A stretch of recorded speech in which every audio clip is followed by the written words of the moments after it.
Bonsoir à tous. Merci d'être venus. Donc, merci au Club de l'Étoile de nous accueillir pour cette école de la SRF, avec comme sujet filmer la violence. Donc, la SRF, c'est la Société des réalisatrices et réalisateurs de films. Donc, elle a été créée dans les années 70 par des cinéastes pour défendre le cinéma, donc sous toutes ses formes, que ce soit de la fiction, documentaire, court-métrage, animation.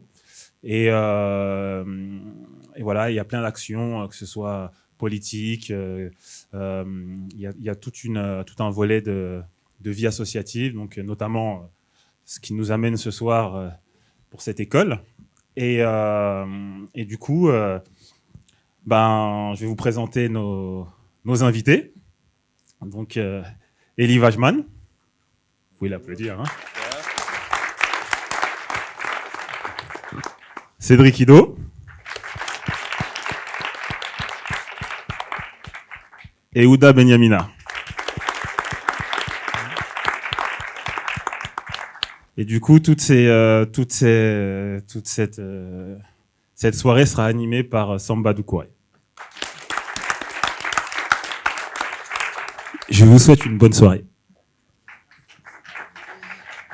Merci Steve. Merci à la Société des réalisateurs et réalisatrices de nous accueillir et d'organiser cet événement. Alors, nos invités de ce soir sont tous nés en 1980. Voilà, je trouve que c'était une belle anecdote. Donc, c'est un joli cru pour le cinéma français, l'année 1980.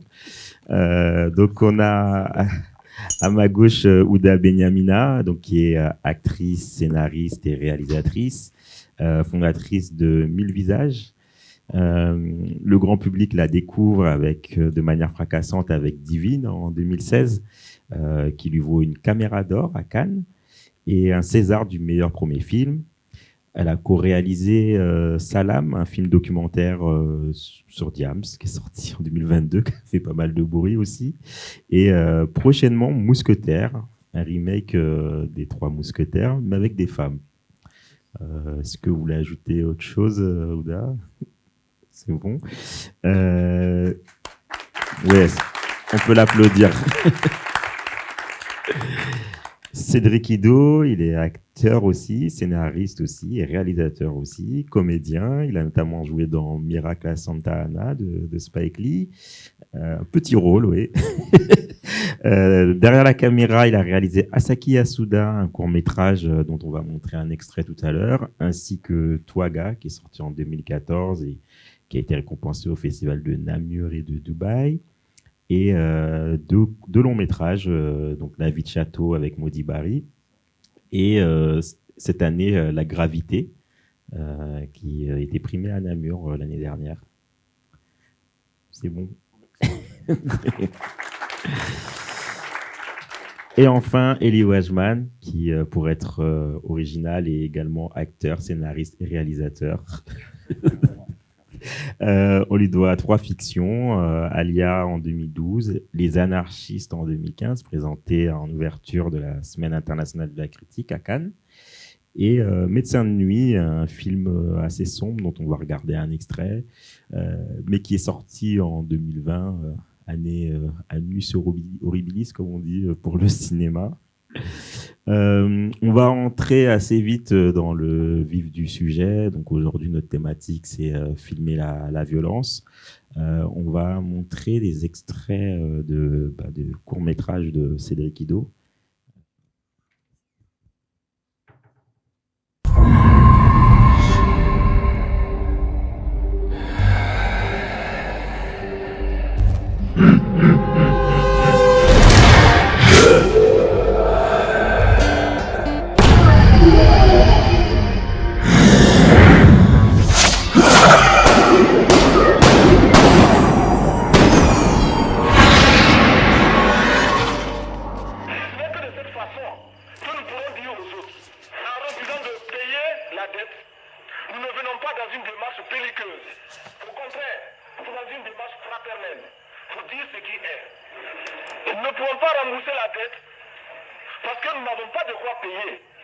Nous ne pouvons pas rembourser la dette parce que nous ne sommes pas responsables de la dette.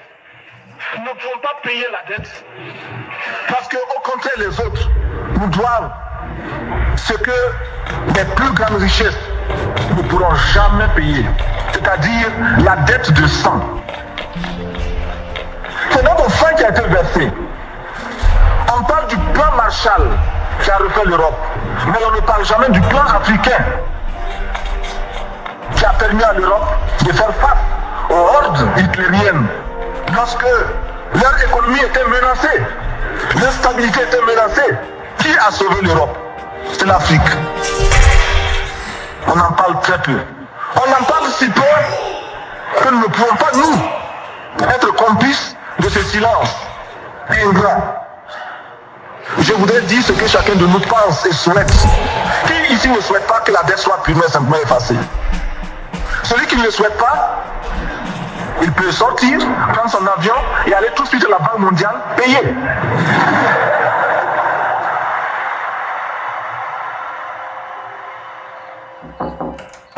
Albert n'est pas rentré.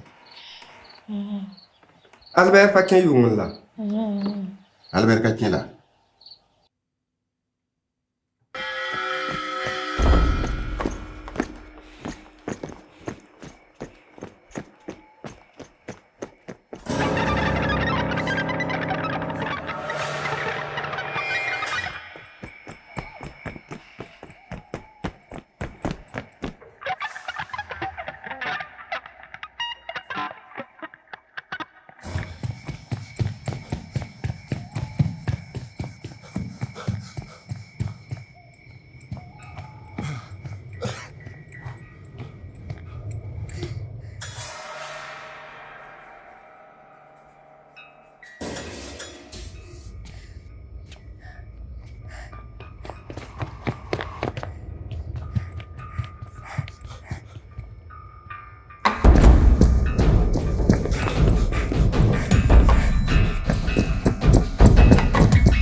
Regardé donc un extrait de Twaga où c'est l'histoire d'un petit garçon qui veut devenir un super-héros, qui est fan de comics. Et tout au long, comme fil rouge, on a la voix de Thomas Sankara, parce que l'action se passe dans le Burkina des années Sankara. Et le second, donc Asaki Yasuda, où on a des seigneurs de guerre qui luttent pour s'accaparer des terres dans un monde post-apocalyptique où voilà, l'eau devient une denrée rare. Vous avez choisi comme extrait des passages où on a une violence qui est assez esthétisée. Donc dans Touaga, on a une animation et on la voit aussi à travers l'imagination d'un petit garçon. On a dans Asaki Yasuda, la violence, elle est plutôt suggérée. Avec là encore un petit garçon, on a des bruits, les ombres, le sang qui jaillit. Et en fait, c'est aussi la violence qu'on peut retrouver dans des films d'action, même dans les jeux vidéo. Moi, j'ai envie de dire même presque la violence récréative, celle que les petits garçons sont friands, qu'on apprécie beaucoup. Ouais, après, moi, justement, pour ces deux exemples-là, moi, c'était vraiment le contraire que je voulais. C'était, et c'est pour ça que j'ai choisi aussi ces extraits-là, mais pour en revenir à Asaki Yasuda, où il y a le petit garçon qui voit la mort de son père. C'était aussi une question, parce que c'est sûr que la question est vaste, comment filmer la violence. Et c'était vraiment retranscrire d'une certaine manière la perception, comment le protagoniste, comment le personnage en fait se nourrit de cette violence-là d'une certaine manière, ou est victime de cette violence-là. Et c'est pour ça que elle n'est pas montrée justement dans Asaki. On montre pas la mort du père, mais on montre quelques années plus tard ce que cette violence-là a créé chez ce personnage-là, et cette envie peut-être de vengeance. Et tout ça, quoi. C'est toujours la question, en fait, à travers tous ces films, c'est qui commet l'acte le plus violent en premier, quoi. Est-ce que c'est celui qui réagit qui est aussi violent, ou est-ce que cette violence-là ne se nourrit pas, et c'est aussi ne pas tomber dans ce que j'appellerais violence porn, c'est que c'est vraiment de mettre de la violence pour mettre de la violence, ou de l'action pour mettre de la violence. Et je pense que la subjectivité est hyper importante, en fait. Comment nos protagonistes, en fait, reçoivent ça, et je pense que c'était un peu ce que j'essayais de faire à travers justement, Asaki, moi, effectivement, ces extraits-là ne sont pas forcément aussi dans Asaki Yasuda. Donc, vous avez choisi le moment où elle est suggérée, oui, c'est ça, oui. Et pourtant, tout le long du court-métrage, on voit de la vraie violence. Mais justement, c'est pour ça, c'est que cette violence-là, c'est pour ça que le premier acte le plus violent n'est pas montré, n'est pas montré. Il est digéré, en fait. Et que c'est la manière de le ressortir qu'on voit après, c'est que c'est beaucoup plus violent, c'est beaucoup plus démonstratif d'une certaine manière, quoi. Parce que justement, ce personnage-là s'est nourri de cet acte de violence qu'on lui a fait subir, quoi. Et ce qui est, je viens de m'en rendre compte, mais donc le Touaga, c'était clairement aussi inspiré de votre vie, parce que vous avez grandi au Burkina. Ouais. Et là, littéralement, vous apparaissez à l'écran comme le petit gars qui a grandi. C'est ça. Donc, c'est un sujet, la violence, qui a marqué votre enfance. Oui, forcément. Après, c'est aussi trouver une manière de décliner qu'est-ce qui est violent, en fait. Parce que là, en Touaga, en l'occurrence, c'était comme tu dis, c'est un peu autobiographique. Moi, j'ai grandi au Burkina, j'ai vécu au Burkina pile pendant les années Sankara, c'est-à-dire de 83 à 87, à la mort de Sankara, et on est revenu en France en 88. Et c'était aussi montrer qu'est-ce que ça veut dire qu'une révolution pour un gamin. C'est hyper violent quand même. Il y a une vraie violence, même derrière ce discours de Sankara. On le connaît, c'est un discours assez connu, mais on ne se rend pas compte à quel point il est violent pour un enfant qui entend ça, en fait, de vivre dans ça et de grandir dans cet univers-là. Et c'était un peu ça que je voulais aussi montrer à travers ça, c'était de comment jouer le contrepoids de la bande dessinée et cet imaginaire justement qui naît de la bande dessinée, avec en arrière-fond cette révolution et c'est un moment pivot pour le pays, où il y avait énormément de morts, où il y avait des choses assez difficiles à entendre, où il y avait un vrai chamboulement. Et je pense qu'arriver à digérer ça, il y a un besoin aussi de le recracher d'une certaine manière, et j'ai envie de le recracher un peu comme moi je l'avais vécu, quoi. Et du coup, est-ce que vous avez eu des modèles qui vous ont inspiré justement pour cette finalement, parce qu'à chaque fois, on est au début de chacun des films. Et qu'est-ce qui vous a inspiré cette mise en scène? Cette mise en scène, après, pas mal de choses. Moi, on va dire, je suis un fanboy, j'adore, je bois ou je mange pas mal de trucs de pop culture, que ce soit même de la bande dessinée ou de l'animé. Et j'aurais du mal à dire vraiment, mais en tout cas, c'est que je me nourris beaucoup de cinéma asiatique. Voilà, en tant que fan, j'ai commencé un peu comme tout le monde à regarder des films de kung-fu. Où l'action n'était pas du tout justifiée, où c'était juste je vais chercher ma baguette de pain, je me tape contre 5 mecs sur le chemin. Tu vois, c'était un peu ça. Et puis après, en évoluant aussi, en cherchant une manière de raconter des histoires, c'est aussi arriver vers un autre cinéma et essayer de le comprendre aussi. Et puis, voilà, ça s'est fait un peu comme ça. Je me suis dirigé vers le cinéma japonais, mais un cinéma japonais voilà, plus ou moins d'auteur, et où j'ai trouvé des super références. Et j'ai redécouvert, par exemple, du Kurosawa, où j'ai revu, voilà, il y a vraiment plein de références comme ça, des cinéastes comme Fukasaku qui sont ultra violents. Mais je trouve que Fukasaku, c'est le maître du film des films de Yakuza, en fait. Il en a fait énormément, toute une série. Voilà, c'est un peu le maître à penser aussi de Tarantino et plein d'autres, pour ceux qui connaissent. Et il y a vraiment une envie comme ça dans ces films de montrer la violence d'une certaine manière, de manière crue aussi. Et mais justement, c'est que c'est toujours emmené par un personnage, en fait. C'est toujours à travers le prisme d'un personnage et comment il vit cette violence-là et comment il la recrache aussi. Et ça, je trouve très, très intéressant d'arriver à retranscrire ça aussi, quoi. Ouda, je me suis senti conquis par les paroles de Cédric. Vous, comment vous interprétez du coup ces extraits? Est-ce qu'il y en a un que vous voulez commenter ou un choix que vous avez envie de retenir? Alors, il faut le micro, par contre. Le micro. Pression ou de pression. En effet, celui qui m'a le plus, c'est le discours politique qui est reçu comme ça par cet enfant, qui en même temps, ça, je trouve ça assez fort, hein, et j'avais pas vu ça. Mais du coup, comme j'ai pas vu le cours, c'est très difficile.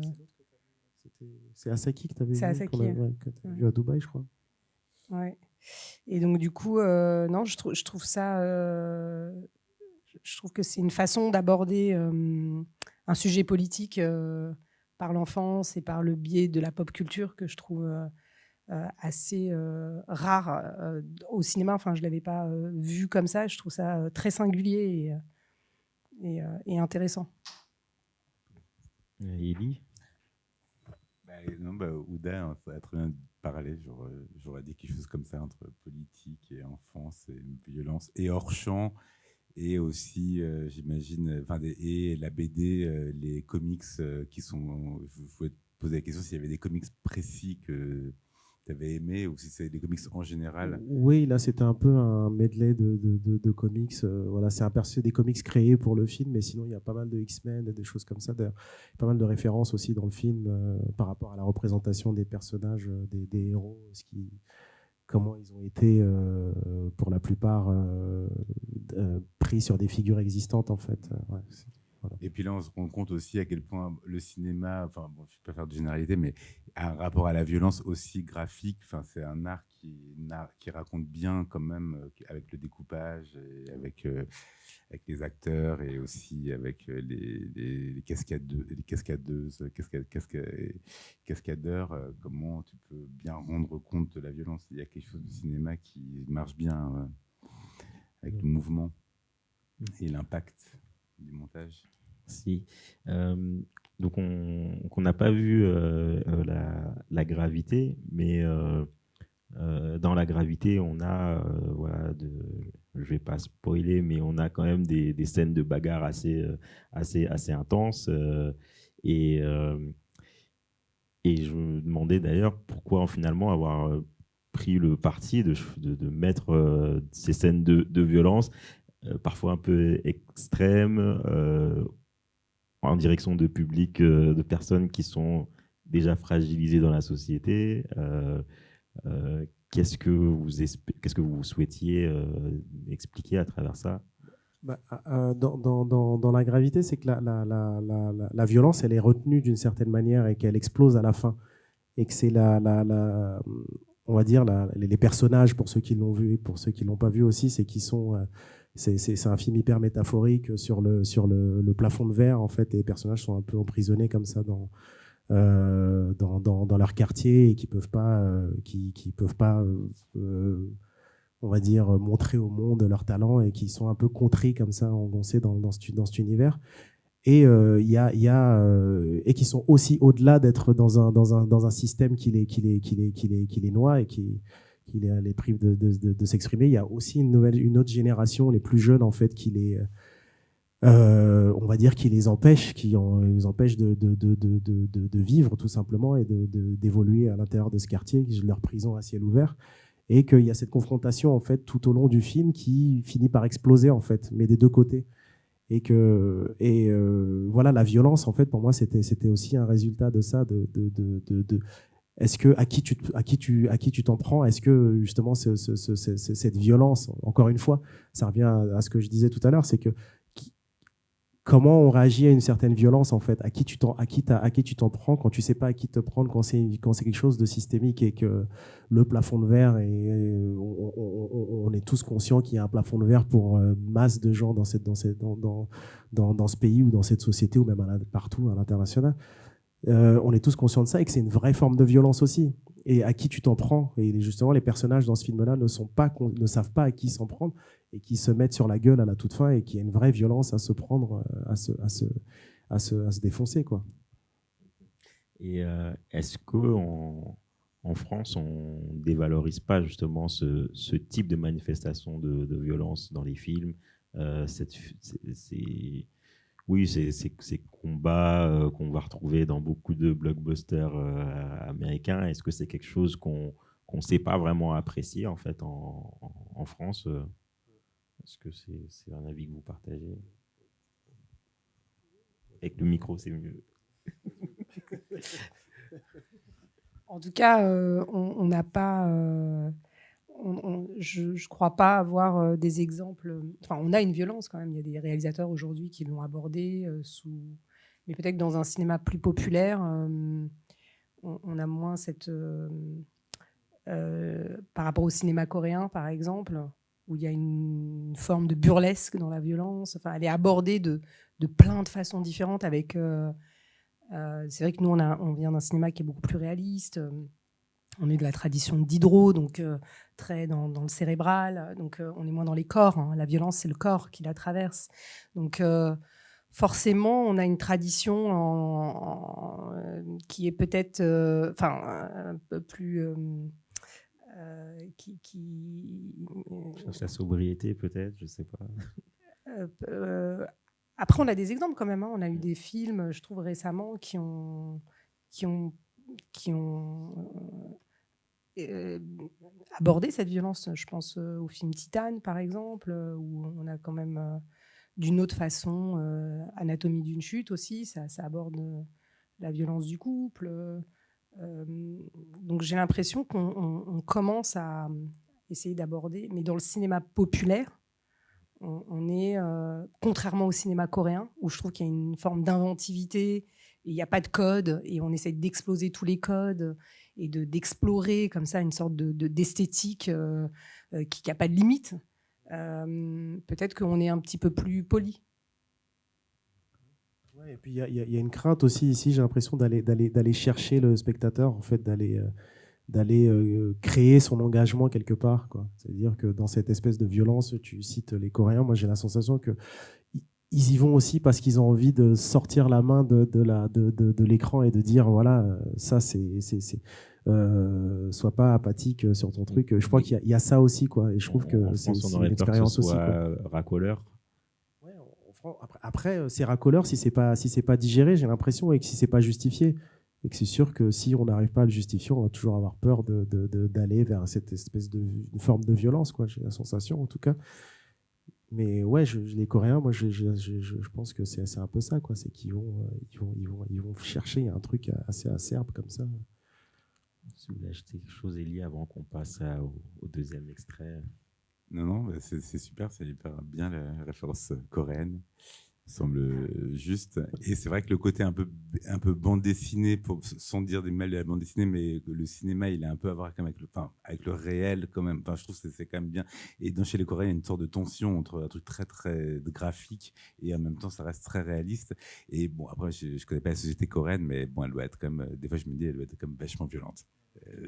Même si la France aussi, bien sûr, beaucoup de pays sont très violents. Mais il y a même dans des films coréens, moi j'ai regardé pas mal de Peppermint Candy, c'est un film de Lee Chang-dong, c'est un cinéaste qui a fait quand même pas mal de films, et là il y a pas c'est pas du tout graphique, c'est hyper réaliste, et ça reste quand même très très violent, donc c'est sûr que ça exprime un truc du pays, un truc profond comme ça, de quelque chose qui doit être au cœur de la société coréenne, et c'est aussi pour ça que la violence peut être intéressante, parce que ça raconte quelque chose d'un pays, même si avec différents moments, il y a quelque chose qui est ontologique, quoi. Car c'est ça qui est fort, quoi. Merci. Alors, on va passer aux extraits de Divine. Donc, on a 2 extraits à passer.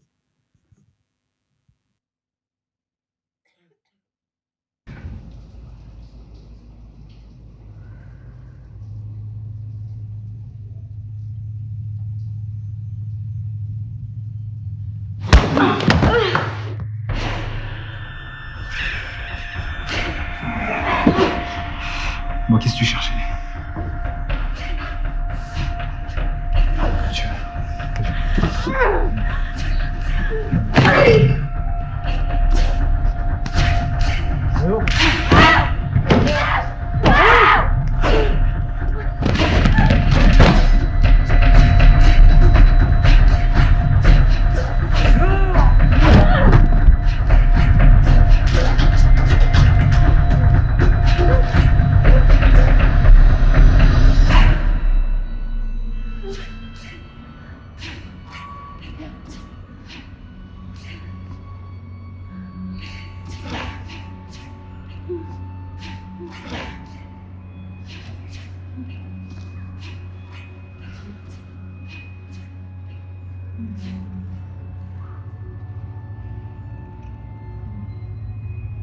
Spectacle Conis. T'aurais mieux fait d'y aller, hein.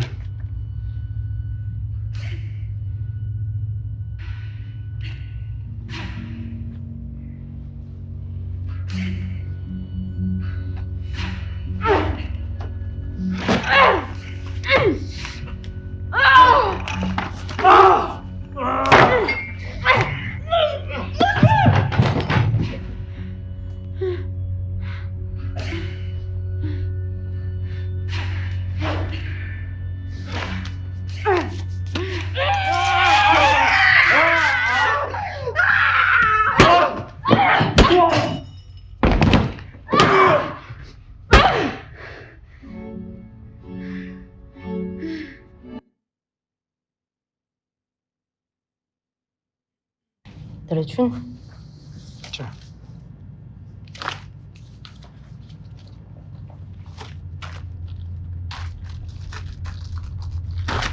Tu fais quoi là? Donne-moi mon argent, donne-moi mon argent. Qu'est-ce que tu fais? Qu'est-ce que tu es en train de faire là? Qu'est-ce que tu es en train de faire là? Tu veux pas me rendre l'argent? Ouvre la bouche! Donne-moi mon argent! Je te dis quoi là? Je te dis quoi là? Donne-moi mon argent! Donne-moi mon argent! Tu baises Rebecca! Tu veux baiser Rebecca, hein? Et tiens, prends ton shit de merde. Passe-moi mon argent. Dégage! Passe-moi mon argent. Non, tu vois, c'est avec Rebecca maintenant.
scène, là.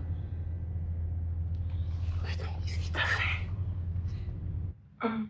Calme-toi. Alors, dans les 2 extraits qu'on a vus, donc je sais pas s'il faut que je refasse le pitch de Divine, mais je pense que voilà, beaucoup de gens l'ont vu. Et donc, si cette jeune fille se bat avec ses lascars, c'est aussi parce qu'elle est impliquée dans les trafics de drogue notamment. Et donc, elle se bat avec des caïds ou des dealers. Là, pour moi, on voit une violence libératrice, c'est-à-dire qu'on a un personnage qui a priori est plus faible que ses adversaires, mais qui va se libérer en s'exposant directement à la violence et en l'affrontant, ce qui va aussi lui donner une autre dimension dans ce qu'on peut apprécier du personnage. Ça va le rendre plus puissant en fait aux yeux du spectateur. Pour vous, qu'est-ce que vous vouliez raconter à travers ces affrontements qui, bon, a priori, on part du principe qu'elle ne serait pas sortie indemne de ces combats-là et elle les remporte au final. Qu'est-ce que vous vouliez raconter sur ces mises en scène? Pas sûr qu'elle les aurait pas remportées dans la vraie vie. Je crois que je ne me pose pas la question de la violence au sens de est-ce qu'il y a un message à faire passer ou pas. Là, c'est un personnage qui traverse une épreuve et en traversant cette épreuve, elle a des rencontres et ces rencontres, par rapport à l'objectif qu'elle s'est fixé, la pousse, ou en tout cas la met dans des situations dans lesquelles elle est confrontée à cette violence. En fait, elle fait du commerce. Et c'est une séquence où elle vend quelque chose dans un endroit où, pour s'en sortir, en tout cas, vendre de la drogue, c'est une perspective, en fait. Il parlait tout à l'heure du plafond de verre. En effet, les banlieues aujourd'hui sont créées de façon à ce qu'on ne rentre pas et on ne sorte pas, ou en tout cas l'accès à l'extérieur soit compliqué. Donc, pour qu'on reste là où on est. Donc, ce que ça raconte, la violence, c'est au-delà de cet homme qui vient acheter sa dose c'est le commerce. C'est une jeune fille qui fait du commerce. Et ce commerce-là, il passe par le rapport de force. Et elle est, dans ce cas-là, dominée par la force physique de cet homme. Et l'échappatoire qu'elle trouve, en tout cas, c'est le verbe. Et c'est une forme de filouterie. Et ça raconte plus un environnement dans lequel la violence est un langage, quelque part, est un langage pour obtenir des choses, pour accéder à un endroit, pour s'émanciper, ça passe par la violence. Alors que dans d'autres endroits, ça passe par la parole. Donc, j'ai pas forcément voulu mettre de la violence pour de la violence, mais je fais traverser un personnage dans un contexte qui est le sien. Et alors peut-être que du coup mon analyse est mauvaise, mais moi je parlais de violence libératrice parce que en fait quand on est le spectateur et qu'on voit cette jeune fille qui se rebelle et qui parce qu'elle aurait pu avoir comme choix d'essayer de ruser, s'enfuir, mais en fait elle va affronter et donner notamment en tout cas dans la scène de la première scène, elle va répondre directement. Et du coup, je me demandais si c'était une façon aussi de renverser en fait le rapport de force et ce qui justement donne en fait une autre dimension au personnage, qui lui donne plus de force et que inconsciemment parfois on aime quand on aime quand le petit finalement prend le dessus et on est souvent derrière lui.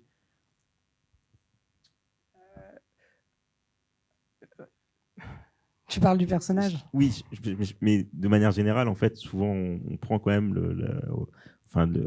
c'est un parti pris de faire en sorte de voir le dominer, l'opprimer, renverser en fait et retourner l'arme de son oppresseur contre lui et par conséquent aussi se libérer et prendre le pouvoir.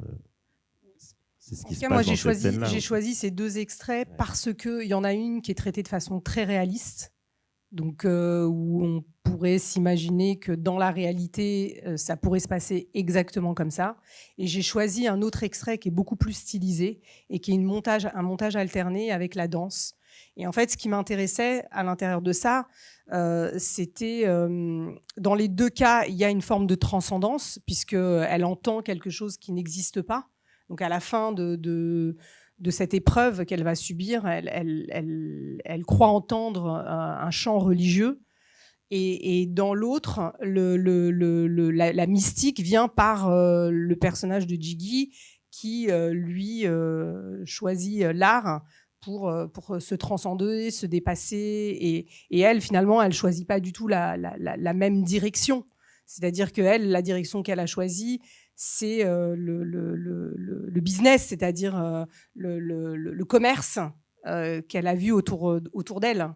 Et l'autre a choisi une voie, c'est pour ça qu'il y a ce montage alterné qui est très stylisé, qui a choisi l'art, en fait. Et par rapport à l'art, il y a aussi dans l'art une forme de violence.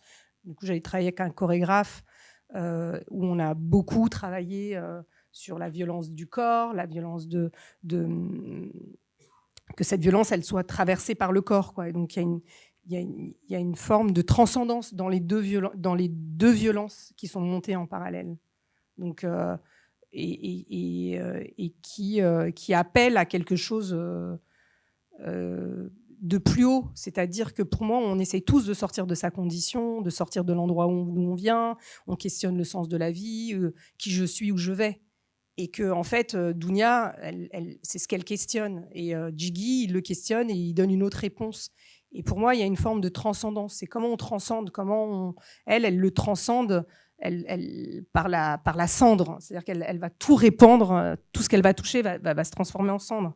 Et à côté, il y a cet autre personnage qui essaye de transcender autre part. Donc, en effet, cette violence, elle interroge sur une forme de révolution qu'on s'impose à soi-même. Et cette révolution qu'on s'impose à soi-même, elle prend appui sur un contexte à la fois familial, sociétal, et elle traverse notre corps. C'est pour ça que pour moi, le rapport au corps, il est très important dans le cinéma et dans la violence aussi, parce que la violence, elle passe par le corps. D'ailleurs, ce qui est intéressant, c'est que quand on aborde des questions... je ne sais pas si vous avez des peurs, mais par exemple, quand on a des peurs liées, par exemple, toi à ton histoire, moi à la mienne, il y a une paralysie du corps. Et on ne sait pas comment. Toi, tu parlais dans la vraie vie, ça ne se passerait pas comme ça.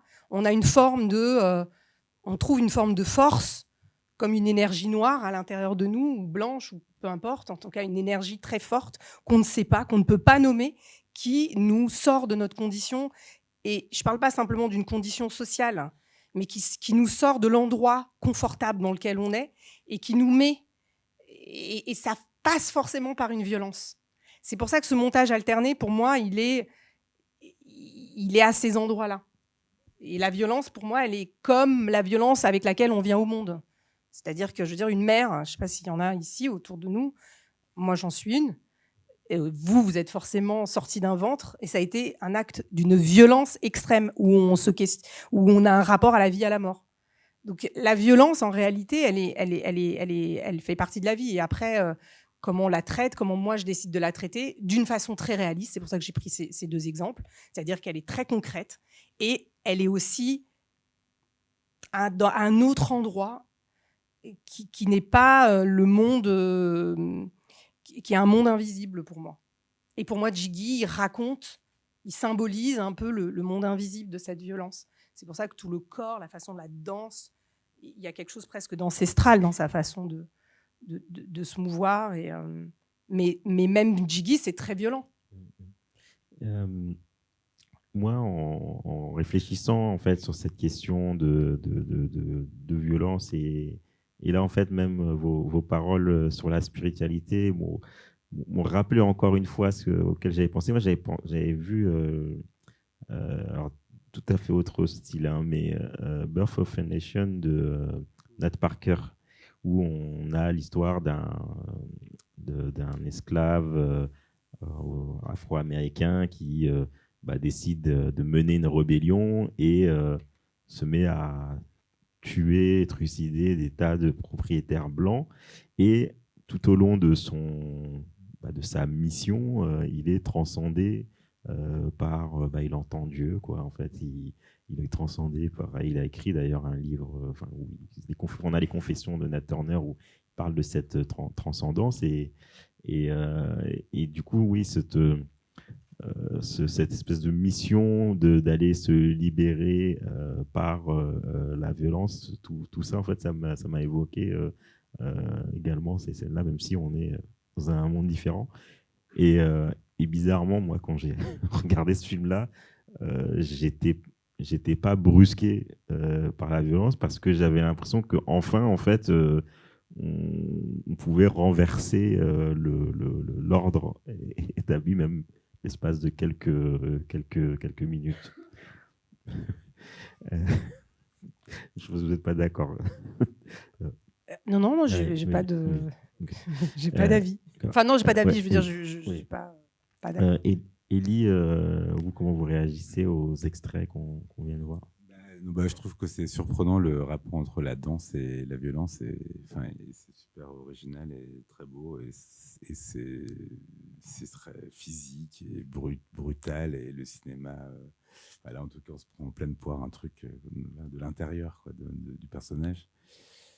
Et puis aussi, le fait de voir cette jeune femme qui se fait très, très violenter, ça fait un effet quand même très, très fort et j'imagine très réaliste. Et je sais pas,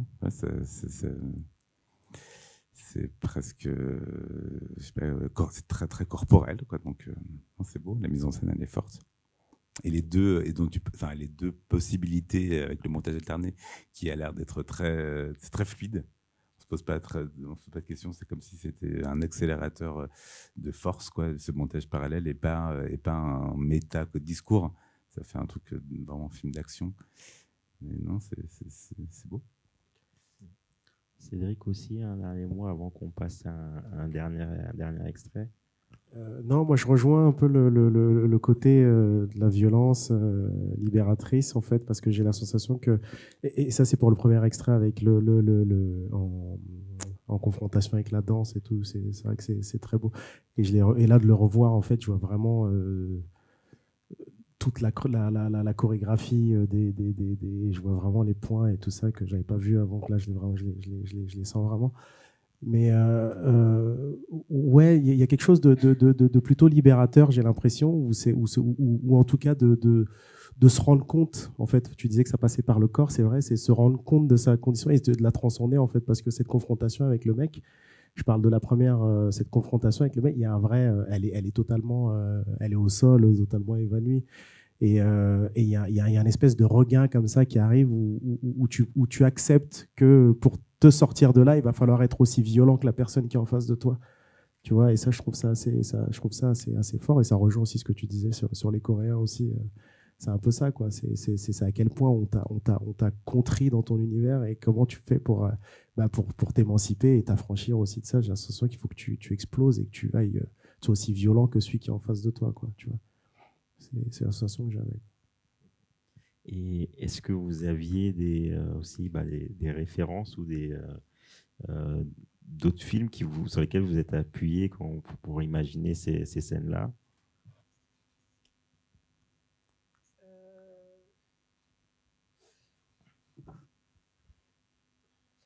Sur ces scènes-là, non, j'avoue que j'ai pas un cinéma précis.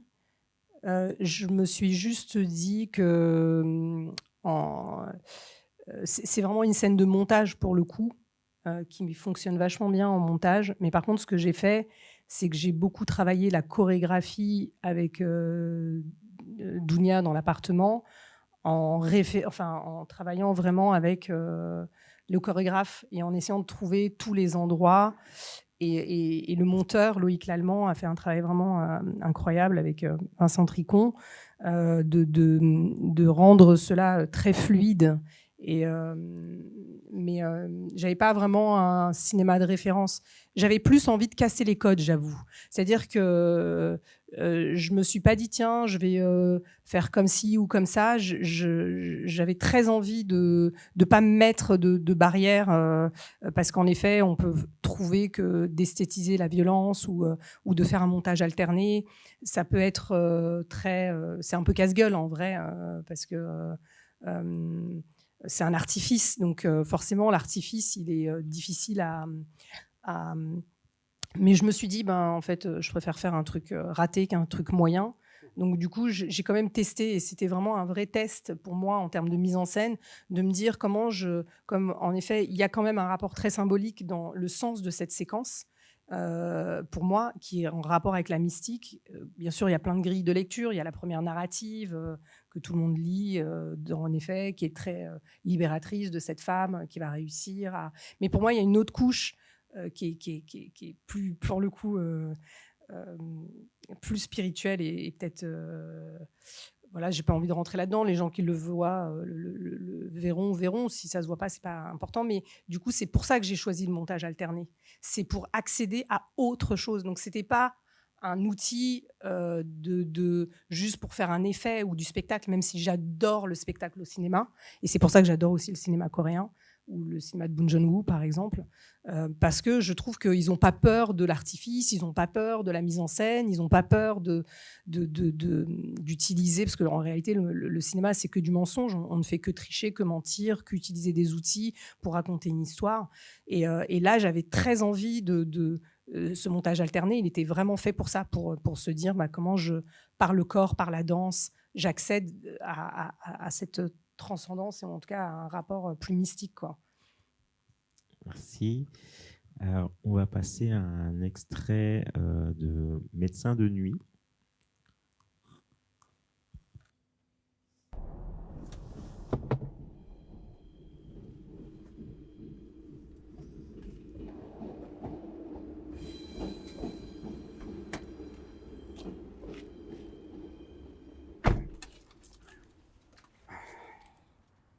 Tiens, tu peux me les dire? Tu veux que je te dise d'ailleurs? Ouais. Fabio Nkongo. Fabio Nkongo. Tiens. Khalid Mektoum. Comment? Khalid Mektoum. T'as regardé le match de foot hier? PGG? Non. T'aimes pas le foot? Tiens. Putain, c'est encore fait défoncer la dernière minute, je te jure. On se fait voler comme des... Tu me déconcentres. Ouais. Je me demande d'où ils viennent tous ces dingues qui te filent leurs cartes. Qu'est-ce que ça peut te foutre? Tiens.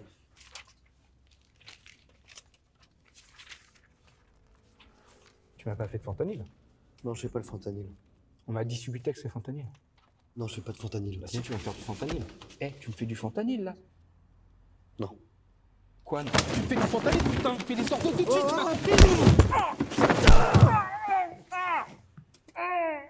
Casse-toi! Casse-toi! Je te l'ordonnance! Je vais te tes cartes! Casse-toi! Tu vas voir enculé!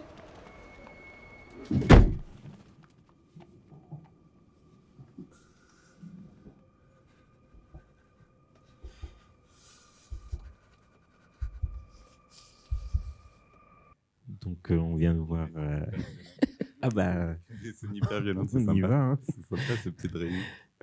Donc on a un extrait donc, de Médecin de nuit. On a un médecin qui, par conviction politique, accorde des traitements de Subutex à des toxicomanes, mais il a son cousin qui profite de la brèche pour lui demander de commander beaucoup de subtextes pour des trafics. Et là, en fait, on a un twist avec la question du fentanyl, qui est une autre drogue de substitution qui ne veut pas prescrire, et donc on le force. En fait, j'étais à la fois étonné que vous choisissiez cet extrait-là, puis en fait, en y réfléchissant, je trouvais que c'était intéressant parce que en fait, c'est l'engrenage. C'est-à-dire que c'est à ce moment-là qu'on a la première véritable scène de violence et qui va en fait déclencher plein d'autres. Et on a une pesanteur qu'on avait depuis le début du film, où on sentait qu'il y a quelque chose qui allait déraper et qu'on allait arriver vers du tragique, mais il arrive au moment où on s'y attend peut-être pas le moins, mais en tout cas on s'y attend pas forcément à cet instant. Et en fait, en une seconde, on change de film, on change l'intrigue, on change d'atmosphère, et on arrive vers la violence. Déjà, est-ce que c'est une bonne analyse, et est-ce que c'est aussi ça la violence dans le cinéma, c'est de pouvoir changer l'intrigue du tout au tout en quelques secondes? Ouais, écoute, ton analyse, elle est super. Enfin, moi, l'idée, j'adorerais pouvoir surfer sur cette idée que la violence, ça change de récit, mais il y a quelque chose de cet ordre, pas complètement pensé, peut-être de ma part, mais il y a plusieurs choses. C'est d'une part, ce qui est assez intéressant dans l'extrait, c'est que c'est le personnage principal qui est hyper violent. Pour le coup, il ne subit pas la violence, c'est lui qui la fait subir. Et d'ailleurs, au montage, je me disais à chaque fois, putain, il est assez horrible, le personnage. À ce moment-là, quand même, ce déploiement de violence, que pour ce type, ok, qui est dans un trafic, le mec est aussi assez dur. Mais donc, j'étais pas en résistance avec mon personnage, mais par contre, il y avait un secret du personnage qui apparaît là, probablement, que j'avais pas complètement saisi, qui est que le type, en fait, il a une violence en lui. Il a plein de bons côtés, mais il y a cet endroit là où tout d'un coup ça explose à ce moment-là, et ça raconte un truc de son être profond. Et après, j'imagine, pour encore plus prolonger cette idée, comme il est dans la nuit, au cœur de la nuit, dans des trafics de Subutex, évidemment il emmagasine de la violence, et là il la restitue, et c'est pas forcément très positif de sa part, mais parce que aussi dans et aussi un autre truc que ça fait aussi, c'est un portrait de l'acteur quand même. Il y a un moment où il y a quand même quelque chose de l'acteur aussi qui s'exprime là. J'ai l'impression. Mais on l'a beaucoup préparé, on a vachement bossé, même ce tout petit truc un peu de 5 minutes, au fond, c'est pas mal de préparation. Parce que dans la construction du personnage, on a quelqu'un qui est assez doux, en fait. Jusque-là, c'est quelqu'un de très doux, d'inoffensif, et qu'on se dit, bah, il va se faire bouffer à la moindre attaque avec ce monde-là. Et en fait, tout le long du film, on voit qu'il résiste finalement assez bien à cette violence. Bah, ça me semblait plutôt intéressant que ce soit pas lui qui subisse la violence des méchants ou dealers ou usagers de drogue, et que lui, le bon médecin samaritain, mais qu'en fait, lui aussi, il est trouble, et il est très très bien dans cet univers. Il y a quelque chose, en tout cas, de lui qui s'exprime, et c'est pas forcément son côté le plus positif. Et après, moi, j'ai plus de mal à déployer un discours comme Ouda ou Cédric, hyper construit et super intéressant et très très beau. J'ai l'impression que moi aussi, je raconte quelque chose de la société, parce qu'il le traverse, mais c'est sûr que je l'ai pris comme une brèche, la violence, dans sa psyché.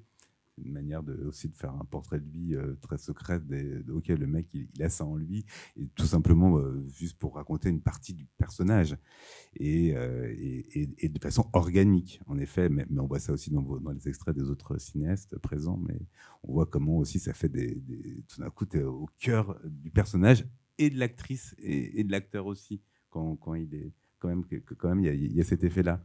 Parce que vous dites que c'est Vincent Macken qui finalement redonne une autre tournure au personnage, vous trouvez? Non, mais je dis juste que quand je fais un portrait du personnage, c'est sûr, je fais aussi un portrait de Vincent Macaigne. Je dis pas qu'il est méga violent comme ça. Je dis juste que voilà, j'essaie de choper un secret aussi et du personnage et de l'acteur en même temps, quoi. Quelque chose de cet ordre, mais pas non plus hyper pensé. Voilà, mais... Et après, non, le truc qui est intéressant, enfin, le truc, si je peux développer sur cette scène. Sans faire des caisses, c'est qu'en fait, le film avait du mal à se monter, beaucoup de mal. Il est mort 50 fois, ce petit film de 1h25. Et j'ai fait à un moment donné un clip, enfin pas un clip, on va dire, j'ai fait 3 séquences du film en une nuit, payées par le producteur pour après aller voir les financiers et pour aller convaincre. Et donc, c'est assez bizarre, j'avais déjà fait comme 2 longs métrages, donc ils auraient pu voir à peu près. Ouais. Mais je suis retourné encore comme si je faisais un premier film. C'est chaque fois un premier film. Si je fais un prochain film, ce sera encore mon premier film. Mais là, donc on a fait ça et il y avait cette scène.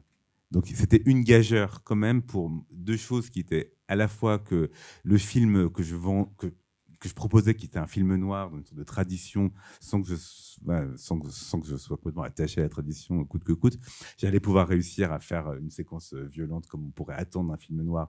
Et le fait est que ça l'était, ce film noir, et montrer que l'acteur aussi, il avait ça, il pouvait, et moi en tant que réalisateur, et l'acteur aussi, pouvait affronter ce rôle de type dans la nuit, au cœur d'un trafic de Subutex. Et quand je l'ai fait, déjà, je pense que j'ai trouvé mon film, en effet, parce que j'ai trouvé que l'acteur avait en lui ce truc-là dark. Et d'autre part, j'avais fait beaucoup plus d'axes. Je m'étais vachement couvert. J'avais mis 1h30. Et là, j'avais beaucoup moins de temps pendant le long métrage, en fait. Et donc, j'ai fait beaucoup moins d'axes.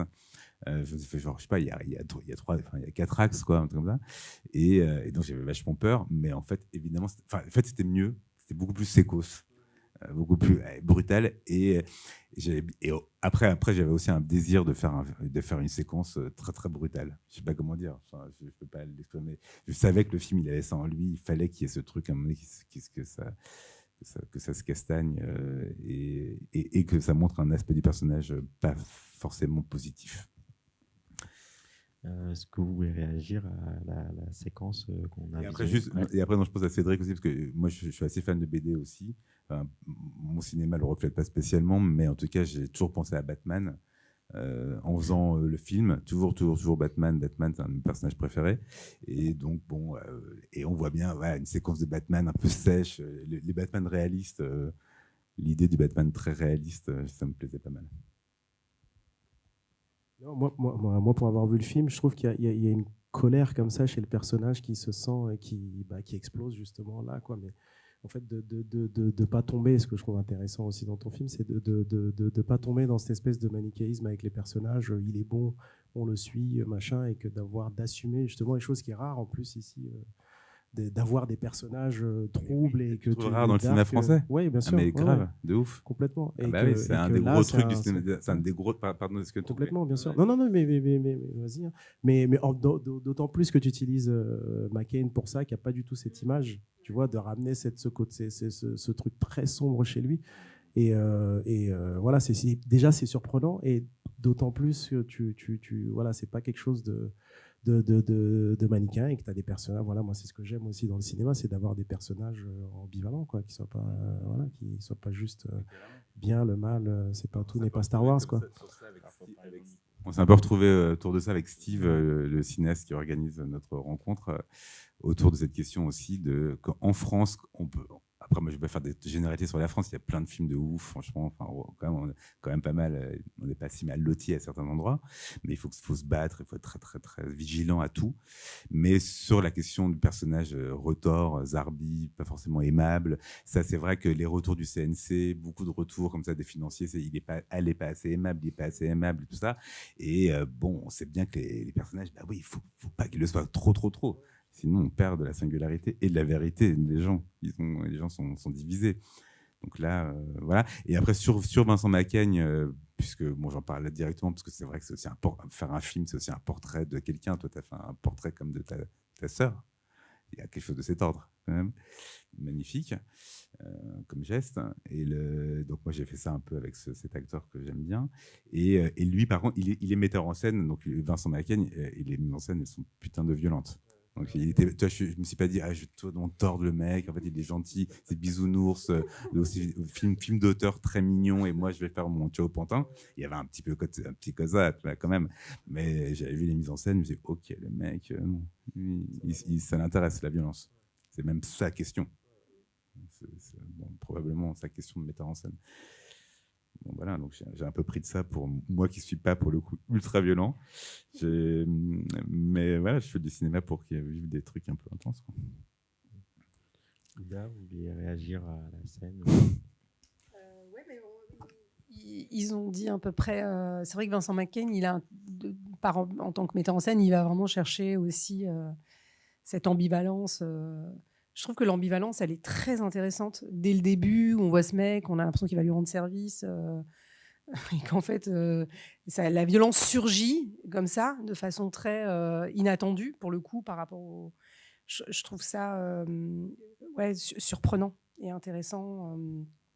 Et de voir aussi la façon dont tu disais que tu n'avais pas eu beaucoup d'axes, mais du coup, je trouve ça très, très précis en mise en scène, parce qu'on est vraiment avec lui et du coup, il y a un geste dans la mise en scène qui rend la chose un peu au couteau et presque clinique, quoi, dans cette violence. Et moi, que je trouve très intéressante pour le coup. Ouais, non, ça fait trop plaisir et ça m'intéresse énormément de parler de tout ça avec vous. Mais en effet, il y a un truc très très réel. Et je me disais ça, je l'ai façonné après au montage, mais chacun en fait comme ça. Le montage, c'est un moment important aussi pour la violence, parce que c'est quand même aussi l'art de découper pour aller vite quand même. Le montage, déjà, c'est violent. Un montage, tu coupes des trucs. Et bien là, je voulais que ce soit à la fin. J'ai rendu l'objet à la fois très réaliste et en même temps, moi, le réaliste, naturalisme du cinéma français, j'adore pas non plus complètement. Je pense que le cinéma, j'aime bien que ça décolle un peu du réel, donc il fallait que ce soit un peu. Je voulais que ce soit très naturaliste et en même temps trouver le truc où c'est tellement resserré que ça devient un peu à côté du réel aussi. Je sais pas comment dire. Tu vois, t'as compris quoi. Le fil rouge. Il y a une autre forme de violence qui se manifeste tout au long du film, c'est la violence, celle qui est invisible, celle qui est psychologique. Parce qu'en fait, durant tout le long du film, en fait, on a un personnage qui s'enfonce et on se dit ça va mal tourner, ça va mal tourner. Et en fait, on est dans la nuit et on se dit la nuit elle va pas se terminer. Et la nuit elle se termine quand même.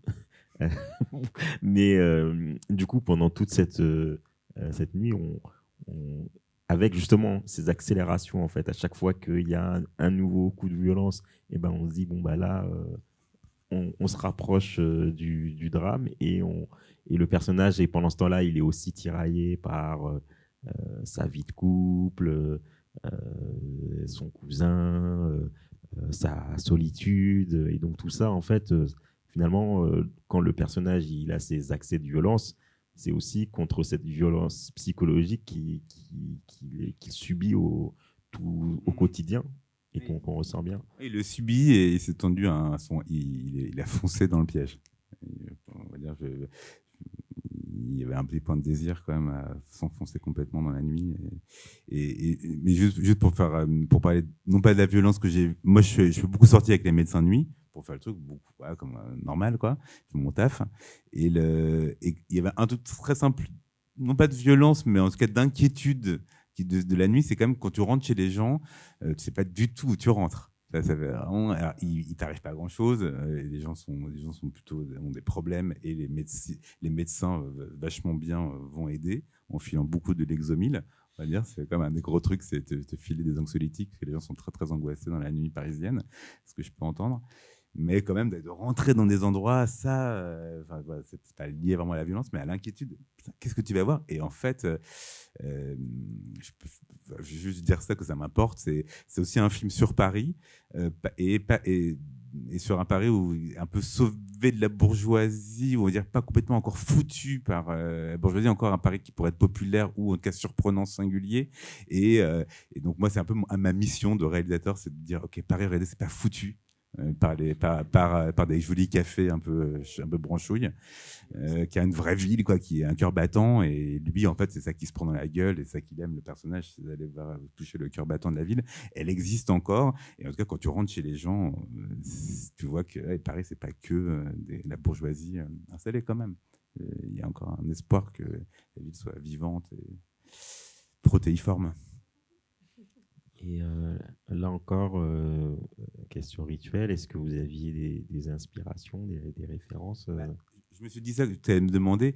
Moi, de toute évidence, j'aime beaucoup le cinéma des années 70 américain, c'est pas hyper original, ou alors les films 70 français, mais avec Devers. Mais je pensais à une scène extrêmement violente et très touchante, et très, très, très forte, c'est dans Le Flambeur, avec James Caan. Et la toute fin du Flambeur, si vous le voyez le film, le dernier plan est d'une violence incroyable. Il se fait défigurer par un Mac dans un quartier très, très pauvre de New York. Et voilà, ce serait ce genre-là où on sent que c'est existentiel, et en même temps très réaliste, et en même temps très mis en scène. Merci. Alors, à moins que vous vouliez ajouter quelque chose, on va donner la parole au public, si ça vous va. Voilà, on n'est pas tout seul. Hein. Tout le monde a posé une question apparemment. C'était cool notre discussion, mais vous pouvez. Après, c'est pas forcément des questions. Si vous avez des remarques, des analyses, des réactions par rapport aux extraits qu'on a vus, n'hésitez pas à lever la main. Ah voilà, un courageux. Est-ce qu'on a un micro qui circule? Et la magie. Bonsoir. Moi, j'avais une question plutôt sur l'humain avec les acteurs. Donc, je m'adresse aux 3 personnes, mais plutôt par rapport aux exemples, à Ouda et Cédric. Comment vous abordez la violence de coup psychologique de tourner une scène violente avec les acteurs? Cédric, en l'occurrence, avec l'enfant qui voit son père se battre en duel et mourir. Et vous, plutôt pour Ouda, pour la scène avec la jeune fille qui est dans l'appartement en parallèle de la chorégraphie. Je ne sais pas si j'étais clair. Oui, c'est clair. Ouais, moi, j'essaye tout ce que les acteurs font. Dès qu'il y a quelque chose de violent, je le fais d'abord moi. C'est-à-dire que je fais d'abord toute la chorégraphie physique pour être sûr que l'acteur ne se blesse pas. Ça, c'est ma priorité number one. C'est de vraiment faire attention à l'acteur, à ce qu'il se fasse pas mal. Et donc, je me dis, si je peux le faire, elle pourra le faire. Donc, du coup, je fais tout le dessin avec le chorégraphe. Souvent, je fais la chorégraphie. Sur celle-là, je l'ai beaucoup faite parce que voilà, j'aime beaucoup les films d'action et j'aime chorégraphier la violence. Donc, je l'essaye. Et ensuite, une fois que je suis sûre qu'elle ne va pas se faire mal, elle peut le faire. Mais j'avoue que quand Oulaya, je trouve qu'Oulaya, des fois, ça a été violent. Par exemple, cette scène-là, quand on l'a montée, le monteur mettait du noir et on passait à autre chose parce que même si je l'ai tournée et que je sais qu'elle s'est pas fait mal et que c'était pour de faux, mais parce que c'est une implication physique tellement énorme, et ben quand on le montait, j'arrivais pas à la voir. Donc voilà. Et après, Oulaya, c'est une actrice très très très impliquée. Je veux dire, c'est quelqu'un qui a une capacité de travail qui est assez incroyable. Donc du coup, qui est impliquée physiquement, aussi psychologiquement avec ses personnages. Donc le truc qui était un peu compliqué, c'est que comme elle avait que 18 ans à l'époque, c'était de faire une forme de distanciation. Tout à l'heure, j'ai parlé de Diderot, mais Diderot, par exemple, il a beaucoup pensé l'acteur, le métier de l'acteur, contrairement à Stanislavski, où c'est une approche où on doit ressentir la violence, la subir, pour pouvoir créer un effet de réel, alors que Diderot parle de ce qu'on appelle la distanciation. Et moi, je suis beaucoup plus de l'école de la distanciation. Je pense qu'on peut raconter avec du faux, du vrai, et que même si, effectivement, elle se fait vraiment jeter contre le mur et qu'on a mis une mousse et que la table, il y a aussi une mousse, mais que quand même les impacts peuvent quand même paraître assez violents, il y a une forme de distanciation quand même à avoir parce que le corps reçoit cette violence. Par exemple, sur le prochain film que je fais, j'ai refusé certaines scènes d'action à certains comédiens parce que je me suis dit, je les sens pas capables de le faire. Donc il y a 2 des comédiennes qui ont quasi fait toutes leurs scènes d'action, alors que les autres, 2 autres, j'ai préféré ne pas le faire. Donc en effet. Non, j'allais.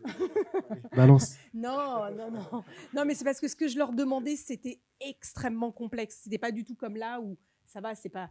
Et pour la première séquence, c'est vrai que c'est compliqué parce que en fait, même si les 2 acteurs se connaissent très très bien, on n'est pas à l'abri de l'accident. Donc moi, je sais pas vous comment toi tu l'avais vécu sur ton tournage. J'ai jamais fait une scène aussi violente quand même que la première scène de ton film. Je parle de ton film. Mais la première scène, elle était. Il va tenter de la violer. Il va tenter de la violer aussi. Il y a des jeunes réals qui sont ici. Ouais, moi franchement, si je donne pas de conseils, j'ai pas de conseils à vous donner, etc. Hein, mais prenez soin de vos acteurs. Parce que c'est pas simplement parce que vous en avez besoin pour la séquence de fin et que vous voulez pas arrêter votre tournage. Aussi, non, mais parce qu'en fait, un acteur, il y a 2 ordres d'acteurs. Il parlait de 2 vers. Il y a des acteurs qui sont dans une identité. Oulaya, par exemple, a été beaucoup dans l'identification.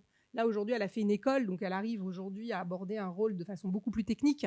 Mais il y a des acteurs, par exemple, surtout quand ils sont jeunes, on a quand même une responsabilité vis-à-vis d'eux, de se dire, attends, et c'est pas que la violence physique, il y a aussi la violence psychologique. Oulaya, elle a vécu des choses sur Divine, et même là, sur le prochain qu'on fait, physiquement, c'était dur. Parce que moi, le cinéma que j'ai, c'est un cinéma de corps.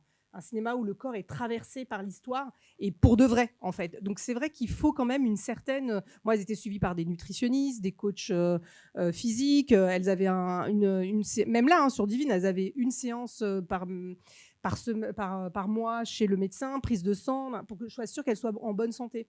Parce que quand vous avez des scènes comme ça, je trouve que la sécurité... elle est importante, voilà.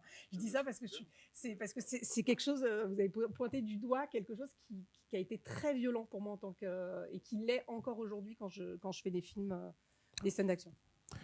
Non, mais c'est clair, je rejoins vraiment ce que tu dis parce que au-delà du fait qu'on a envie de les protéger, je suis pas sûr qu'à l'écran même de mettre en danger ces comédiens donne quelque chose de plus punchy et de plus crédible en fait. Et qu'on se rend compte de ça en travaillant avec les chorégraphes, qu'une droite mise dans un sens, même si elle est hyper dangereuse, n'a pas plus d'impact que la droite qui passe à 2 km mais qui est bien cadrée. Et je pense qu'il faut prendre tout ça en compte aussi et d'arriver justement, et c'est encore une fois le vrai travail d'équipe, et prendre soin de ces comédiens aussi. Il faut vraiment, moi sur la gravité, on a eu de la chance d'avoir, moi j'avais comme principal, c'était Max Gomis, qui est un acteur hyper physique aussi dans le corps. Voilà, c'était vraiment le choix que j'avais fait. Je savais que ce rôle était, le mec court pendant, on a eu 25 jours de tournage, je crois qu'il a couru 20 jours et il s'est battu les 5 derniers. Voilà, et c'était vraiment prendre soin de lui à chaque fois, et des fois même je m'en voulais quand je le faisais trop courir, au-delà de la crainte qu'il se fasse un claquage ou quoi que ce soit. Et lui, il était hyper engagé, il avait envie et tout ça. Mais en le poussant, je me rendais compte aussi que c'était pas forcément impressionnant de le pousser, et que justement, et encore une fois, c'était notre vision et la distance que tu arrivais à mettre, choisir le bon objectif qui va faire que s'il court à tel endroit, il va avoir l'air beaucoup plus impressionnant, et qu'il court beaucoup plus lentement parce que le Steadicammer peut pas le suivre. Tu vois, te rendre compte de toutes ces choses-là et de les ménager aussi par rapport à ça, quoi. Mais je rejoins totalement ce que tu dis. Et pour revenir à Asaki Yasuda avec le petit garçon, c'était ça la question. Le vrai défi, comme là il n'y avait pas de chorégraphie, le vrai défi c'était aussi d'utiliser ce gamin qui avait 4 ans à l'époque. 4 ans, et puis bon là j'espère que l'ADA c'est pas dans le... Mais bon, il y a prescription parce que il était ouais, il y a quelqu'un derrière. Ils sont toujours là. Ah oui, c'est vrai. Ah oui, bah c'est trop tard. Ouais, c'est trop tard. Je me suis. Bon, ça, il y a 10 ans maintenant. S'ils veulent venir m'attraper. Ouais, c'est ça. Non, le gamin avait 4 ans et il était assez tard. Et que moi, je savais que le vrai défi, au-delà des combats qui allaient arriver quelques jours plus tard, et que là, il n'y avait pas de combat à filmer, tout passait vraiment par son regard, et que c'était son regard qui allait être le plus déterminant vraiment pour ce film. et qu'on avait très peu de temps. J'ose pas dire l'heure, je vais vous le dire, il était 3h du mat. En fait, le truc, c'est que le gamin était hyper excité pendant tout le tournage de la course et que je me suis dit, bon, il va s'endormir. Il y avait son père qui était là, sa mère aussi qui était rentrée un peu plus tôt, mais ses parents étaient là avec lui, ils l'ont accompagné, ils étaient OK. Voilà, pour la DAS, je tiens à le dire. Ils étaient là et le truc, c'était d'arriver à le fatiguer pour qu'il se calme. Et qu'une fois qu'il était calmé, moi je sais qu'il y a toujours des trucs un peu pervers, mais bon, c'est pas pervers parce que le gamin s'en souvenait pas, il était content. Mais non, c'est vrai, il a vu le film quelques années plus tard, il a dit mais je me souvenais pas. Ouais, c'est ça, il a vu. Non, mais de manipuler, d'attendre qu'il soit fatigué, et en fait, il a commencé à s'endormir. Et j'ai demandé à ce qu'on aille le réveiller. Et voilà. Et en fait, c'est un moment, et vraiment, ce moment, moi, je saurais pas le définir. Je sais vraiment, grossièrement, c'est la magie du cinéma, quoi. C'est que pour moi, ce gamin, il aurait pu bouger. C'est un travelling en plus hyper long sur lui, qu'on avait du mal à faire. Tout le monde était un peu fatigué. Le pointeur, il commençait à craquer. Il allait un peu et voilà, au bord des insultes et du front kick qui était pas loin. Il arrivait pas. Et du coup, le gamin était là. Moi, j'ai mis son père d'un côté et puis le comédien, Souleymane Diamanka à l'époque, qui était de chaque côté de la caméra pour qu'il regarde jamais vraiment dans la caméra, en fait, et qu'il essaye de suivre l'action. Et qu'en fait, ils étaient là à se dandiner, son père aussi. Et puis, en fait, le vrai truc, c'est que le gamin n'a pas bougé. Il n'a pas bougé. Et moi, je pensais pas qu'il allait crier, qu'il allait pleurer. Et il s'est mis à pleurer. Mais il n'est pas venu vers son père ou quoi que ce soit. Il a suivi. En fait, on a réussi à le faire 2 fois, ce fameux plan qui était hyper long. Il avait 4 ans, ouais. Et il n'a pas bougé. Et à un moment, il s'est mis à pleurer. Et le jet de sang est arrivé vraiment en accord total avec. Et moi, j'étais derrière, victime limite, quoi. Je disais, bon, on va voir ce qui va se passer, quoi. Et il s'est passé ça, quoi. Et le gamin, il a vu le film après. Il a vu le film en projo, il a dit je me souviens pas de ça. Déjà voilà, c'est-à-dire que je sais pas s'il a eu envie d'être acteur après ou pas, mais j'espère que je l'ai pas dégoûté, mais voilà, c'est vrai que c'est un truc aussi des fois qui dépasse, tu vois, c'est le fait qu'il ait pas bougé, moi j'arrive pas à me l'expliquer jusqu'aujourd'hui, quoi, tu vois, il aurait pu courir, aller à papa, machin, mais il l'a pas fait, quoi. Il a assuré. Bonsoir. Alors moi j'aurais plus une question parce que, enfin c'est pas tellement une question, mais c'est plus que je repensais à la question du fait que la question de filmer la violence fait pas tellement partie de la culture française. On demande aussi, en tout cas dans le cas du cinéma, si c'est pas lié aussi, je dirais presque à une forme de censure économique entre guillemets, dans le sens où on pourrait avoir peur de décideurs à l'idée que tout simplement filmer des scènes de violence, enfin plus ou moins violentes, ça peut être des scènes d'action aussi qui sont pas spécialement sanglantes, ça risque pas de coûter cher, de potentiellement coûter une classification de tout public et donc de provoquer des entrées en moins, une rentabilité plus faible, enfin peut-être aussi un peu cette peur-là. Écoute, moi, je sais pas très bien, je pense pas complètement. Puis bon, des trucs très violents qui sont adorés par les gens, bon, il y en a quand même pas mal. Enfin, je veux dire, ça pourrait aussi attirer des gens, quoi, la méga violence.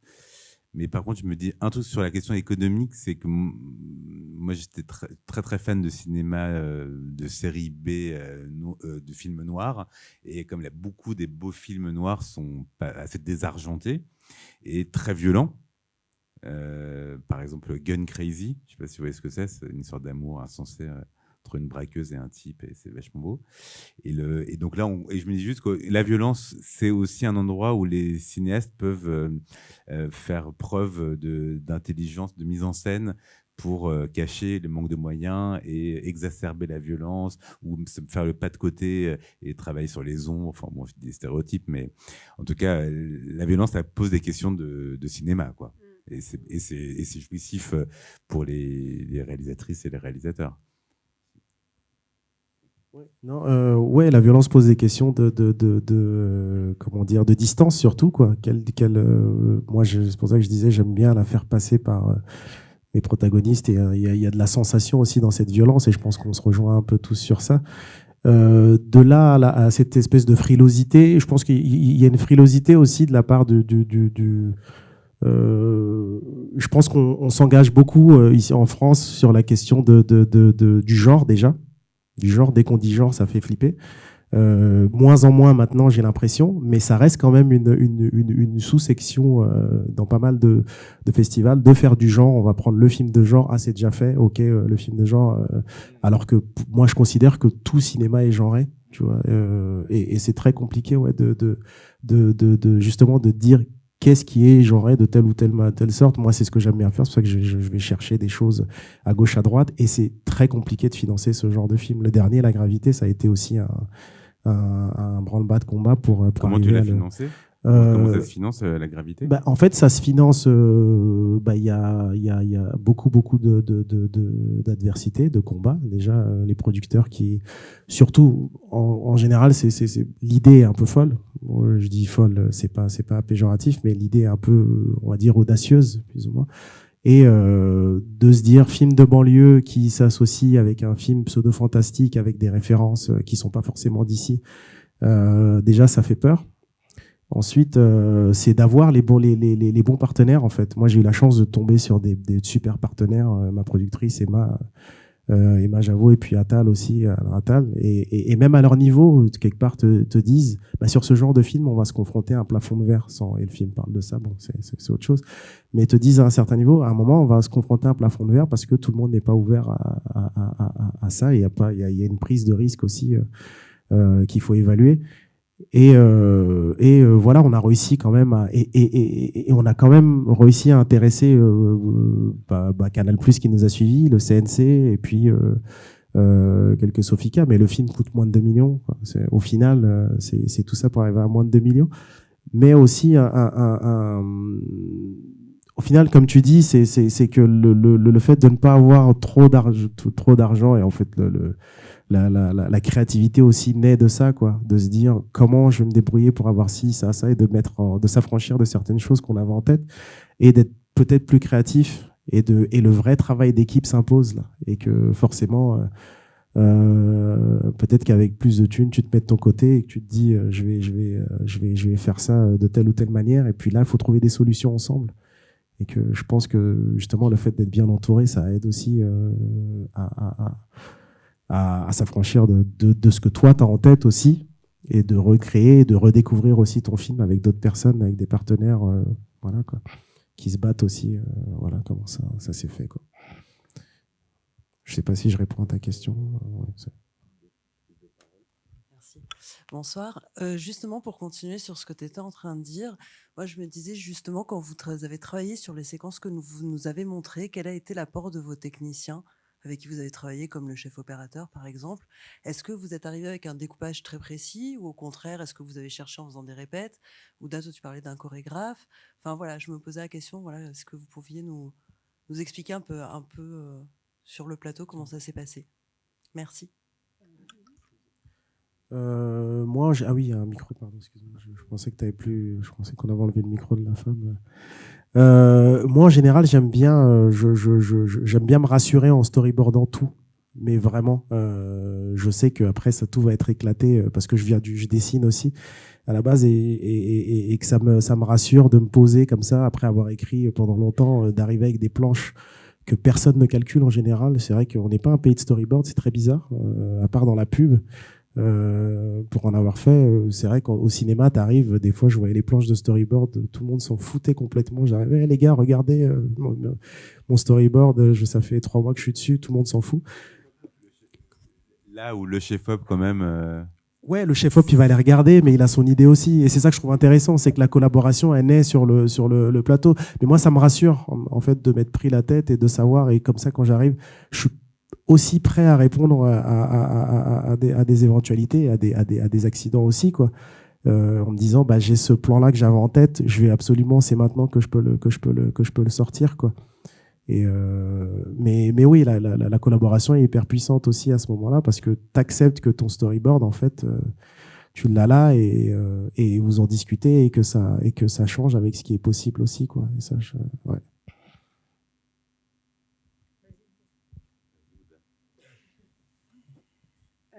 Alors, comment je procède?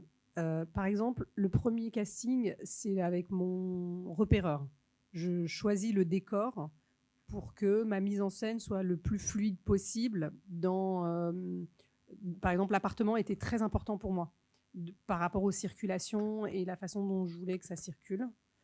Donc ça, d'abord avec le repéreur, je lui donne des indications très précises en disant que je veux des circulations, que je veux que l'ascenseur rentre à l'intérieur parce que là, c'était... on ne voit pas, mais par exemple, la porte dans laquelle on la met, on le voit avant parce qu'elle sort de l'ascenseur. Donc là où elle est... Donc du coup, il y a d'abord le choix du décor. Une fois qu'il y a le choix du décor, on a parlé avec Julien Poupard de comment on pouvait être complètement libre en termes d'éclairage. Donc du coup, je ne voulais pas du tout avoir des pieds, des choses comme ça. Donc ils ont beaucoup travaillé avec Marion Burgère sur la façon dont on allait éclairer. Donc ils ont vraiment travaillé tous les deux. Parce que moi, j'adore travailler avec des techniciens très insolents, très contradictoires et qui vont à l'opposé de ce que je veux. Donc, Julien Poupard, il est très talentueux et Marion Burgère aussi. C'est vraiment des très grands techniciens parce qu'ils ont une idée, ils arrivent avec des choix, des partis pris. Donc, pour moi, c'est hyper facile. Je dis oui, non, peut-être, on recherche. Et après, je suis arrivée sur le décor avec le chorégraphe. J'ai cherché, le combat, le cascadeur. On a cherché, Cyril, tous les déplacements, etc. Parce qu'en effet, même si c'est très stylisé, je voulais quelque chose de très organique, donc dans la recherche, etc. Et ensuite, j'ai travaillé aussi en parallèle avec le chorégraphe pour que donc c'est un travail vraiment d'équipe avec tous les départements, et c'est ça qui est le plus difficile, c'est vraiment de pouvoir tous se parler. Et en fait, cette scène, je l'ai ratée. C'est-à-dire que j'avais pas assez de temps pour la tourner, et quand je suis arrivée sur le plateau, je ne trouvais pas. J'y arrivais pas, je trouvais ça pas très bien, etc. Sauf que le temps tourne, et comme vous le savez, le temps, c'est de l'argent. Donc du coup, on parle avec mon producteur, Marc-Benoît Créancier. Je lui dis, écoute, on n'a pas la séquence, on ne l'a pas. Fin de journée, tout le monde rentre chez soi, etc. Et là, je prends une décision, je prends mon scénario, et j'avais un épilogue, et je décide de ne pas tourner l'épilogue, qui était une journée de tournage dans un RER. Du coup, j'ai pris l'argent de cette séquence et ce jour, et je l'ai remis dans cette séquence-là. Donc, j'ai refait, pas un retake. Vous voyez ce que je veux dire? Je dis ça aussi pour les réalisateurs, pour vous dire, je suis arrivée, je ne savais pas. C'était hyper dur. J'étais là, waouh, comment je fais? Non, ça marche pas, c'est pas bien. Et c'était pas bien. On parle avec Julien, on parle avec les comédiens. Voilà, ça le faisait pas. Ça faisait, voilà. Et on l'a retaké, on a pris le choix. On a fait ce choix-là comme ça. Et le décor, pour moi, le décor, il est très important dans ma mise en scène. C'est-à-dire que je choisis, quand j'arrive dans un décor... Je sais pas, là, par exemple, je regarde depuis tout à l'heure les accès, le machin. Je sais déjà, je me dis, OK, là, si je devais filmer le truc, je mettrais la caméra. Putain, c'est génial, on peut redescendre de là. Donc, le décor, c'est déjà un endroit où je fais de la mise en scène, vous voyez, où je vois comment on traverse, où on va poser la caméra, par où je pourrais la passer. Je me dis, génial, putain, il y a un accès, je peux me mettre la grue ici, puis je pourrais le repasser par là. Apparemment, je pourrais reprendre la caméra, redescendre par là. Donc, c'est vrai que le décor, pour moi, il me donne presque 80% de la mise en scène. Et après, comme Cédric, je suis une laborieuse.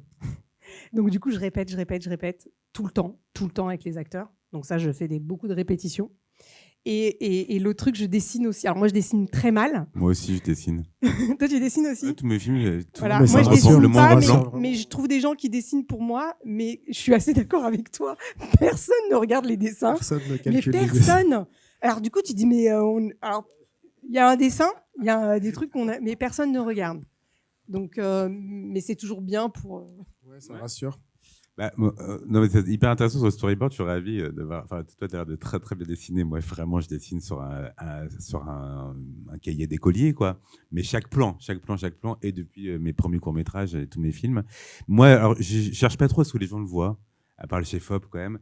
Mais par contre, je fais 2 fois. Je fais 2 cahiers. Je fais un premier cahier quand j'ai fini une version 2, 3, où que le film va peut-être se monter, quoi. Et après, le dernier cahier où là, je sais que ça va être les trucs définitifs. Et ça me permet d'épurer un peu la mise en scène. Et je suis pas complètement apeuré par le journée de tournage, même si, voilà, c'est un guide quand même. Et des idées viennent en dessinant comme tu as des idées qui viennent en écrivant. Tu te mets à écrire et des fois, il y a des trucs qui arrivent. Mais c'est hyper intéressant de t'écouter, de voir comment tu as fait le choix.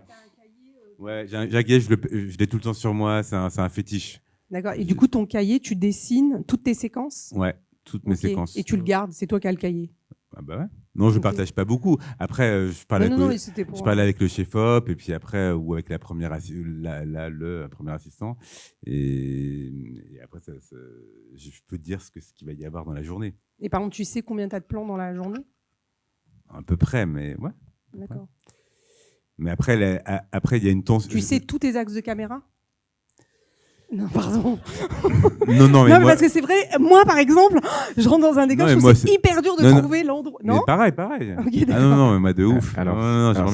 Mais juste avant de venir, c'est que ce que tu dis, Ouda, sur les lieux, moi c'est exactement pareil. En tout cas, je sais pas si ça répond sur la violence, mais c'est sûr que moi je fais du cinéma pour filmer des endroits et le cinéma c'est violent. À part ça c'est un autre truc, mais moi je le dis souvent. Le cinéma, c'est violent, ce sera le mot de conclusion. Alors, c'est vrai que c'est dommage parce que il y a un autre débat de la SRF après. C'est là que ça devient, c'est là qu'on rentre dans le vif du sujet, dans le concret, et donc voilà. Donc l'idée, c'est justement de pouvoir poursuivre la discussion plus tard, voilà. Mais en tout cas, c'était très enrichissant. On a eu beaucoup de références, de conseils, d'astuces, de sentiments, des petites histoires, des anecdotes. Donc, je pense qu'on a eu un bel échange. Est-ce que vous voulez partager une information, une actualité, quelque chose avant qu'on rende l'antenne?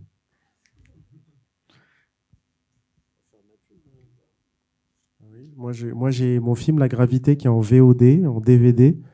Voilà, n'hésitez pas, vraiment, vous allez kiffer. Bonne chance à tous les réalisateurs. Bonne chance à tous les réalisateurs. Ils sont où? Ah super, hein. J'ai trop hâte de voir vos films. Pareil que Ouda. Tout pareil que Ouda. C'est bizarre. Donc, merci au Club de l'Étoile, merci à Steve Hachepo et la Société des réalisateurs et réalisatrices de films. Voilà. Et merci à Samba, à Steve et à la SRF, à tout le monde. Ouais, merci. Voilà. N'hésitez pas à aller sur la chaîne YouTube pour retrouver cet échange et pour voir les précédents débats. Bonne soirée à tous.